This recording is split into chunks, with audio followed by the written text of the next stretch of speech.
তোমরা দেখতে পাচ্ছ আমি সেকশনটা একটুখানি এরকম করে ডায়াগোনাল করেছি না, এরকম কিন্তু করতে হতো হরাইজন্টাল, মানে অনেক জায়গায় করে এরকম হরাইজন্টাল করে তারপরে ওয়েভিং করে ফয়েলটা দেয়, বাট আমি দেখতে পাচ্ছ একটু হরাইজন্টালি নিয়েছি। কারণ কি, উনি চাইছে যাতে স্টিকিংগুলো ন্যাচারাল হেয়ারের সঙ্গে মিশে থাকে, মানে লো লাইট অ্যান্ড হাইলাইটটা মিশে থাকে, খুব বেশি ভিজিবল উনি চাইছে না, যার জন্য এইভাবে করা হয়েছে।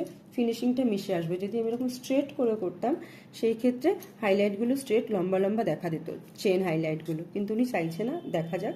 উনি চাইছে হাইলাইট থাকুক বাট ব্লেন্ড হয়ে থাকুক, সো দ্যাট আমি এইভাবে ডায়াগোনাল করেছি। সো রেজাল্টটা দেখার জন্য তোমরা ওয়েট করো।